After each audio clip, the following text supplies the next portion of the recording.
Ce sera mon bonjour. Ok.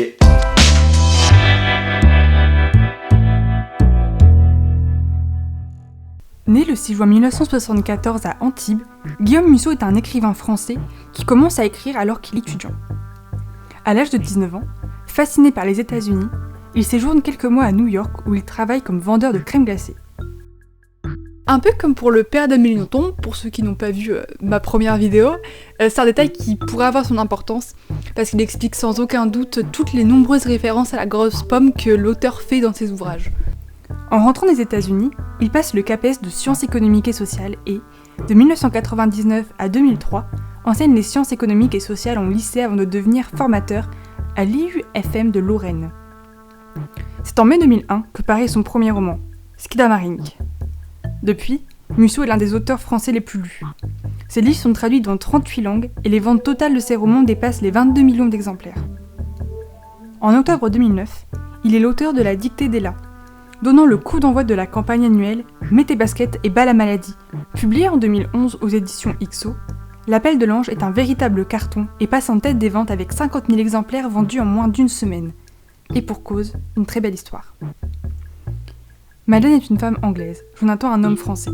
Ils se croisent à l'aéroport JFK de New York.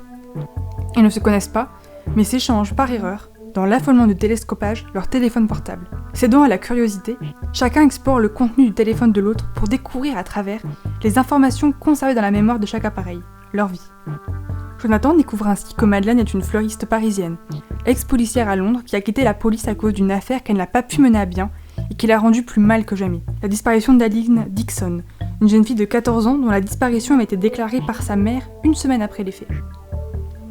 Madeleine découvre elle aussi la vie de Jonathan, et elle va se passionner pour cet homme d'exception, qui est passé du devant de la scène sous la lumière des projecteurs. Comme cuisinier élu meilleur chef du monde, à total inconnu égaré à San Francisco.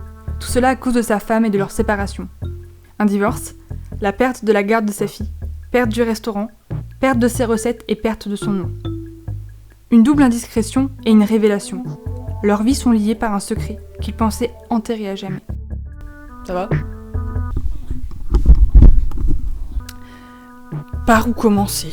Ce roman, c'est le tout premier que j'ai lu de Guillaume Musso, et c'est celui qui m'a fait donc découvrir l'univers de l'auteur et qui m'a fait attendre impatiemment chaque année la sortie de son dernier roman en format poche. Musso, c'est un auteur qui pendant très longtemps m'a énormément inspiré. J'aimais son univers, j'aimais sa manière qu'il avait de nous balader en fait d'un point A à un point B qu'on attendait mais finalement pour nous transporter à l'autre bout vers un point D qu'on n'avait pas vu venir, bref. J'aimais son écriture et j'aimais la patte qu'il avait en fait. Aujourd'hui, je suis beaucoup plus critique. Ça fait pas mal d'années que j'ai plus lu de Musso, pour des raisons que je vais évoquer juste après. Mais si je veux vous parler de ce livre, c'est tout simplement parce que, tout d'abord, je l'ai adoré en fait, à l'époque où je l'ai lu.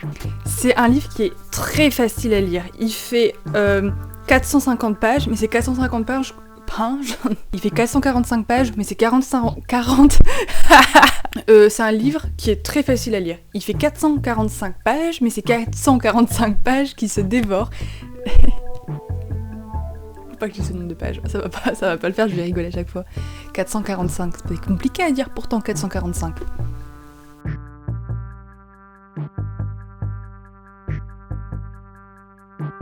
C'est le genre de livre que j'aime lire dans les transports, dans le train ou alors l'été sur le bord de plage, tu vois genre.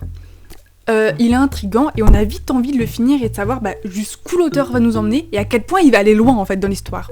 Il y a beaucoup d'échanges par SMS dans le livre qui sont retranscrits et je trouve qu'ils sont très bien faits en fait. On comprend très vite, on saisit vite ce qui se passe et c'est très clair et bien écrit. Donc en termes d'immersion, on est vraiment pas mal. Sans parler de la fin, qui est à première vue carrément scotchante en fait. Et ça c'est vraiment la patte de Musso et c'est la patte qui me faisait aimer Musso énormément à l'époque où je le lisais. C'est vraiment ce rebondissement à la fin où tu voyais pas du tout venir et qui te retournait un peu le cerveau quoi. Donc ça c'était chouette. Mais, il y a un gros mais. C'est-à-dire que Musso, si tu veux vraiment le lire et l'apprécier, t'en lis un et tu les as un peu tous déjà lus quoi. J'exagère un peu, je m'explique. Musso, c'est un auteur populaire qui chaque année sort un livre, chaque année c'est un carton, parce qu'il a en fait une petite formule magique qu'il répète tout le temps en fait. Il voit que ça fonctionne et il la réutilise systématiquement dans tous ses ouvrages. un peu d'amour, un poil de fantastique, et des rebondissements, en veux-tu, en voilà. Alors j'ai lu 9 de ses livres à Musso, et sur les 9 en fait, je les confonds quasiment tous quoi. C'est-à-dire que c'est toujours plus ou moins la même chose, le même schéma qui se répète, ce qui fait que me demande pas trop quelle est la différence entre ce livre et ce livre. Ça fait longtemps que je les ai pas lus en plus, mais même en fait, je les mélange. Bon, à part 2 qui m'ont vraiment marqué, du coup, l'appel de l'ange parce que c'est le premier et que oui, il y a quand même un truc dans la patte de Musso, il est pas connu pour rien quand même. Et le deuxième, c'est La fille de papier, parce que il est très différent des autres et je pense qu'il se démarque quand même. C'est malheureusement pas le seul auteur à fonctionner de la sorte. Coucou Marc Lévy. Et après tout, pourquoi pas? C'est juste que pour ma part, des livres comme Musso et ses autres auteurs, il m'en faut pas trop. Quand tu fermes le livre, c'est bien, t'as passé un bon moment, mais rien n'a vraiment changé en toi, l'expérience n'est pas super enrichissante. Et je sais que personnellement, ce que j'aime dans un livre, ce que j'aime quand je lis un livre, c'est le fait de me sentir que je me suis enrichie, que je peux constater la manière dont le livre m'a affectée et d'une certaine manière de constater la manière dont le livre m'a changé. En conclusion, si tu ne connais pas Musso, ce livre-là est chouette, il est très bon dans son genre, donc si tu as 1 ou 2 soirées à tuer en attendant que ta bouffe chauffe, vas-y, tu peux te laisser tenter. Et pour finir, je vous laisse avec quelques citations extraites du livre comme d'habitude, et puis je vous dis à dans 15 jours. Salut!